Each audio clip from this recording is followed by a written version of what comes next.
एक गांव में रंगा और बिल्ला नाम के दो आवारा और बिगड़ैल युवक रहा करते थे। वो दोनों दिन भर गांव में आवारागर्दी करते रहते और गांव की लड़कियों को छेड़ते रहते।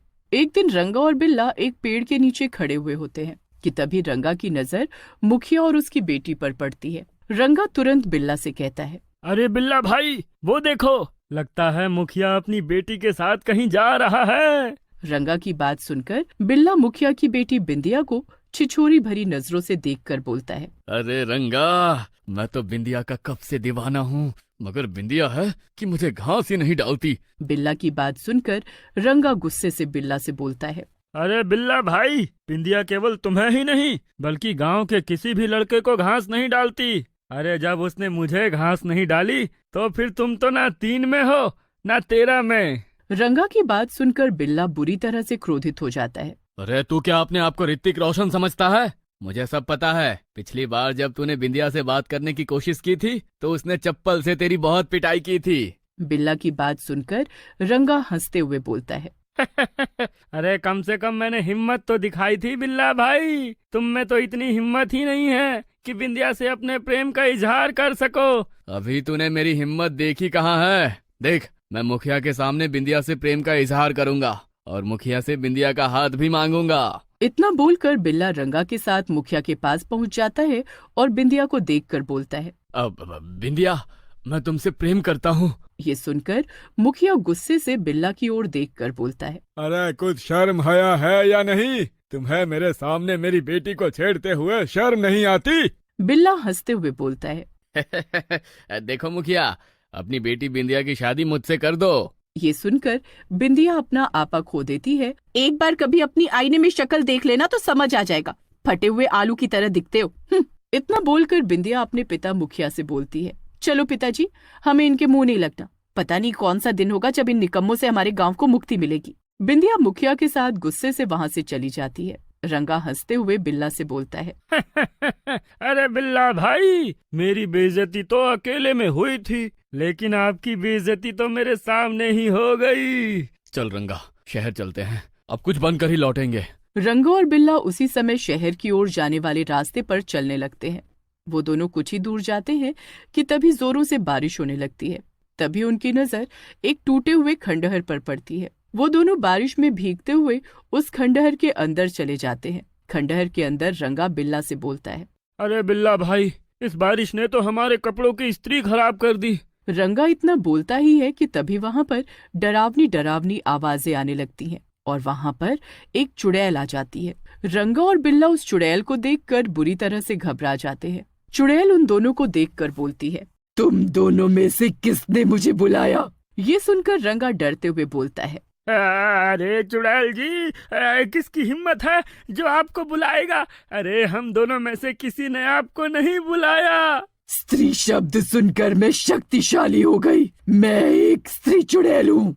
ये सुनकर रंगा डरते हुए बोलता है, अरे चुड़ैल जी, मैं तो अपने दोस्त बिल्ला भाई से बोल रहा था कि बारिश ने उसके कपड़ों की इस्त्री खराब कर दी।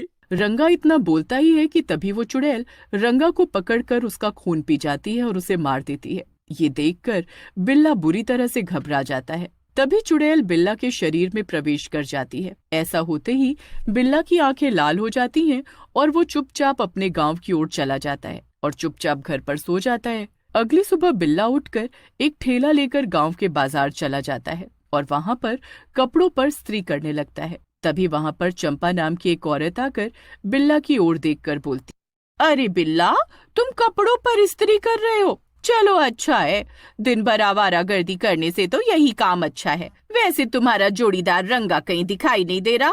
चंपा की बात सुनकर बिल्ला भारी आवाज में चंपा की ओर देखकर बोलता है, मुझे नहीं पता वो कहाँ है। क्या तुम्हें कपड़ों पर इस्त्री करवानी है? मैं बहुत कम दामों पर बहुत अच्छी इस्त्री कर दूंगा। कुछ ही देर में चंपा ढेर सारे कपड़े बिल्ला को देकर आ गई।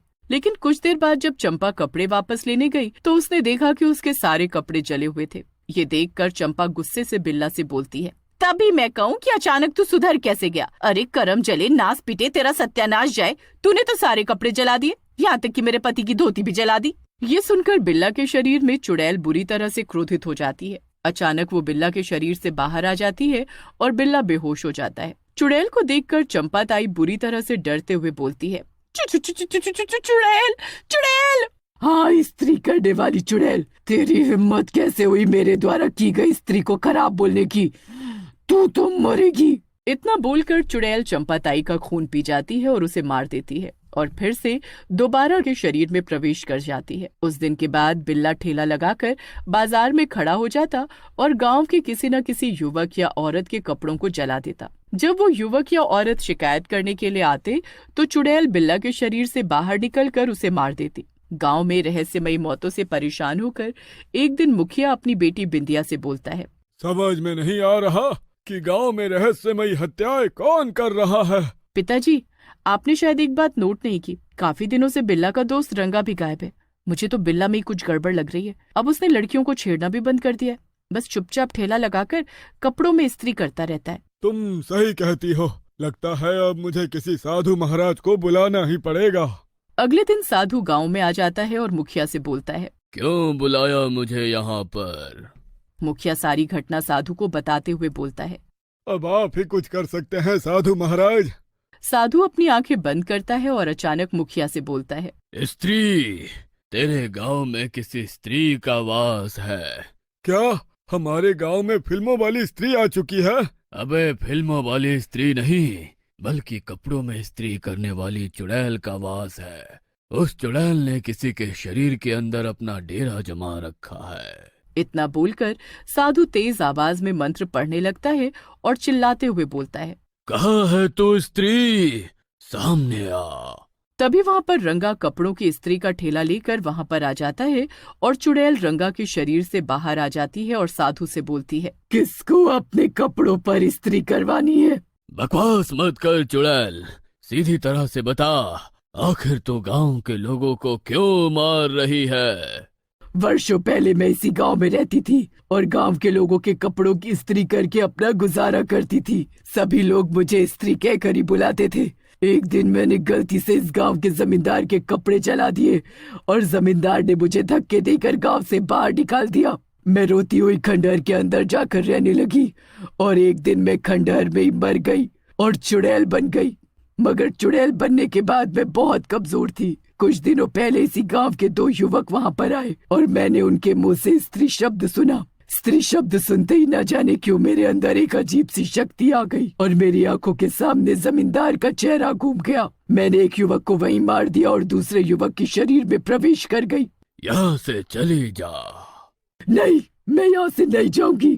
तभी साधु तेज आवाज में मंत्र पढ़ता है और चुड़ैल के शरीर में आग लग जाती है। मुझे माफ कर दे साधु, मैं दोबारा उसी खंडहर में चली जाऊंगी और वहीं पर स्त्री करूंगी। नहीं चुड़ैल, तू माफी के काबिल नहीं।